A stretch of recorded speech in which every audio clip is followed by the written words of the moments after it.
यहाँ पे सासू माँ ने सारा गजब बांध दिया है। आप लोगों के कमेंट्स आते ना कि आपका घर अकेले है क्या, किसी का घर नजर नहीं आता करके। इस गज को ठिकाना लगा के आते हुए तो ना मैं नाक से टीका अच्छी दिखूंगी, खूबसूरत दिखूंगी करके नहीं लगाती हूँ। सबसे पहले बड़ों को मेरा प्रणाम, छोटों को ढेर सारा प्यार। मैं दीपा मेहता फिर से आप सबका स्वागत करती हूँ अपने एक नए ब्लॉग में। आशा करती हूँ कि आप सब ठीक होंगे और मैं भी एकदम मस्त हूँ। और मेरी आज की ब्लॉग की शुरुआत हो रही है शाम के 4 बजे से। पिछले ब्लॉग्स में तो आप लोगों ने देखा होगा हमारे इधर को बहुत ज्यादा बारिश हुई थी, जिस वजह से ना हमारा जितना भी काटा हुआ गज था सब भीगा हुआ था। काफी दिनों के बाद हमारे इधर को अच्छी खासी धूप लगी थी, मौसम काफी अच्छा था। तो हम लोग ना दिन भर आज गजो सुखाने का काम कर रहे थे। अभी भी अच्छे से सूखा नहीं है, थोड़ा थोड़ा सूखा हुआ है, लेकिन आज बारिश नहीं हुई है। क्या पता रात को हो सकती है, इसलिए ना मैंने सारा गजो यहाँ पे थुपड़ा दिया है। देखिए मतलब इकट्ठा कर दिया है, बड़ी सी ढेरी लगा दी मैंने यहाँ पे गजो की। और इस गजो को ढकने के लिए ना मैं बड़ा सा प्लास्टिक लेके आई हूँ। इस प्लास्टिक से मैं गजो को कवर कर देती हूँ, ताकि रात को बारिश होगी भी ना तो शायद गजो नहीं भीग पाएगा, इसलिए गजो को मैं प्लास्टिक से कवर कर दूंगी। हमारे इधर का मौसम आज का कुछ इस तरह का है, काफी खूबसूरत मौसम हुआ है। और पहाड़ देखिए ना, कुछ दिनों पहले कितने हरे भरे दिख रहे थे और देखते देखते पहाड़ एकदम सूखे हो गए हैं। वाह, बहुत ही ज्यादा प्यारा लग रहा है मौसम अभी का। पहाड़ों में ना बादल बैठे हुए हैं और बीच में आसमान पूरा एकदम साफ है।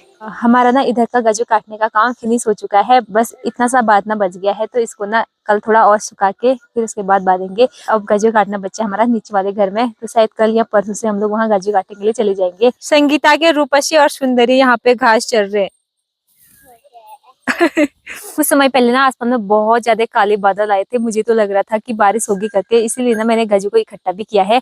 लेकिन अभी ना धीरे धीरे करके आसमान में बादल साफ होने लग गए हैं। अब बादल लगे या फिर ना लगे, मुझे गजो कवर करना ही है, इसलिए अब मैं फटाफट से एक बार गजो को प्लास्टिक से ढक लेती हूँ। फिर उसके बाद घास काट के घर को जाती हूँ। घर के पीछे साइड में ना हम लोगों ने गजो काट रखा था, तो सासू माँ वहाँ पे गजो बांध रहे हैं। घास काट लिया मैंने और घास के ना मैंने 2 पुल बना रखे हैं। एक पुल वहाँ पे रहा और एक यहाँ पे है।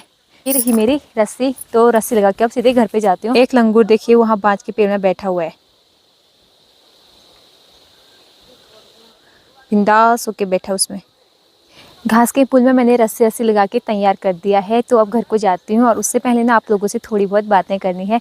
करवा चौथ को लेके ना आप लोगों के बहुत सारे कमेंट्स आ रहे थे कि कोई बोल रहे हैं कि करवा चौथ हमारे हिंदू धर्म में नहीं होता है, तो कोई बोल रहे हैं कि करवा चौथ हमारे उत्तराखंड में नहीं होता है।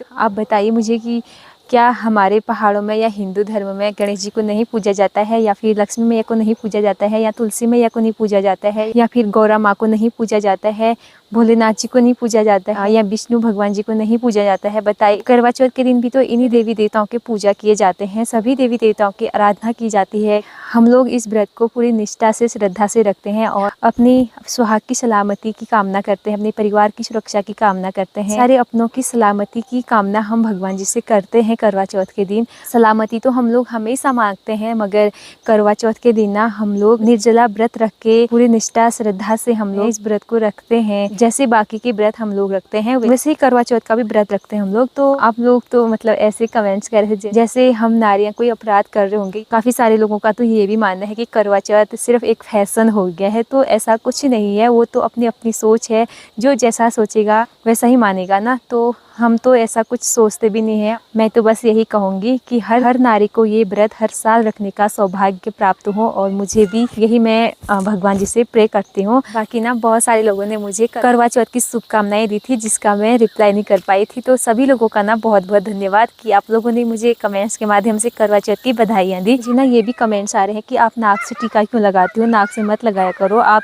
बिल्कुल भी अच्छी नहीं लगती हो करके। तो ना मैं नाक से टीका अच्छी दिखूंगी, खूबसूरत दिखूंगी करके नहीं लगाती हूँ। नाक से टीका लगाना मेरी एक शौक है। हमारी उत्तराखंड की एक संस्कृति है नाक से टीका लगाने की। टीका लगाने से ना हमारे चेहरे की चमक और ज़्यादा बढ़ जाती है। सबसे पहली बात तो टीका ना भगवान जी का आशीर्वाद होता है। टीका छोटा हो या बड़ा हो, भगवान जी का आशीर्वाद होता है। हमारे कल्चर में हर नारी शादी के बाद नाक से टीका लगाती है, मगर आजकल बहुत कम लोग लगाते हैं, पर अपनी अपनी मर्जी है। जैसे हमारे इधर को भी ना कोई छोटा टीका लगाते हैं तो उनको ना बातें सुनाई जाती हैं कि इतना छोटा लगा रही है ये वो करके। हमारी संस्कृति में नाक से टीका लगाना एक सुहागन की पहचान है। आप लोगों के जो कमेंट्स आ रहे थे उस पर मैं अपने मन के विचार व्यक्त कर रही थी। बाकी अगर आप लोगों को मेरी बातें जरा सी भी बुरी लगी तो प्लीज़ आप लोग मुझे माफ़ कर दीजिएगा। शाम के 5 बज चुके हैं और 5 बजे ही यहाँ पे देखिए शाम होने लग गई है। कुछ दिनों पहले यहाँ पे 5 बजे धूप होती थी, लेकिन अब देखिए शाम होने लग गई है। तो गोबर को मैंने यहाँ पे खाली कर दिया है। यहाँ से ना काफ़ी अच्छा लगता है, देखो एकदम टॉप टाइप का है ना। आप लोगों के कमेंट्स आते ना कि आपका घर अकेले है क्या, किसी का घर नज़र नहीं आता करके। घर के ना चारों ओर पेड़ हैं, जिस वजह से ना किसी के घर नज़र नहीं आते हैं। लेकिन अभी मैं थोड़ा टॉप में आई हूँ, तब आप लोगों को बता रही हूँ। हमारा घर ना वहाँ पे है नीचे पे, यहाँ पे नीचे पे हमारा घर, लेकिन ना अच्छे से दिखाई नहीं दे रहा है। और बाकी हमारे घर से उधर को देखिए इतने घर हैं और नीचे भी हैं। और घर से आके ना इधर को भी घर है नीचे साइड को, मगर ना पेड़ों की वजह से दिखाई नहीं देते हैं। देखिए काफ़ी जंगल टाइप का है ना हमारे यहाँ को। घर के चारों ओर ना ज़्यादा पेड़ होने की वजह से ना कहीं किसी के घर दिखते नहीं है। यहाँ पे ना एक चाचा जी लोग रहते हैं जो कि कभी कभी आते हैं, लेकिन आजकल आए हैं। और इधर को भी घर है, ऊपर रहते हैं मतलब 1-2 परिवार। पहले हमारे गांव में रोड नहीं थी ना, तो इस वजह से ना यहाँ के लोग सारे रोड साइड को चले गए हैं, गांव के नीचे साइड को। इस वजह से ना यहाँ पे बहुत कम लोग रहते हैं और गांव में रोड आ गई है, मगर कुछ लोग तो प्लान कर चुके हैं। और मैं अपने ब्लॉग को कंटिन्यू कर रही हूँ दूसरे दिन से। अभी शाम के 3 बजे हुए हैं और आज हम लोग गज्जू का लूट लगाने वाले हैं। तो गज्जू लूट लगाने की तैयारी चल रही है। सासू माँ गज्जू बांध रहे हैं और मैं गज्जू को सा रही हूँ। तो आज भी ना मौसम कल की तरह एकदम साफ सुथरा मौसम हो रखा है। 3 भारी गज्जू लाके मैंने यहाँ पे रख दिया है। अभी तो 3-4 भारी और लाना है। कपड़ों में ना गज्जू चिपक रहा है, इसलिए ना मैं प्लास्टिक लेके जा रही हूँ पीठ में लगाने के लिए। प्लास्टिक से ना कपड़ों में गज्जू नहीं लगता है बिल्कुल भी। धूप थोड़ी सी बची हुई है हमारी इधर की, अब जाने ही वाली है। थोड़ी बची हुई है, पेड़ लग गए हैं धूप में। यहाँ पे सासू माँ ने सारा गज्जू बांध दिया है और मैं लगा यहाँ पे गज्जू की भारी। फिर उसके बाद बनाना हम लोगों ने लूट।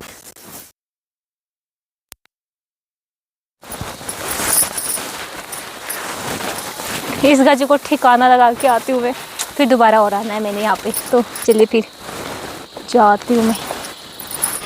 गज्जू साल लिया है। सासू माँ झाड़ी काट रहे हैं लूट के नीचे से डालने के लिए, और ससुर जी ना नीचे पे लुटियास खोल रहे हैं, सेट कर रहे हैं मतलब।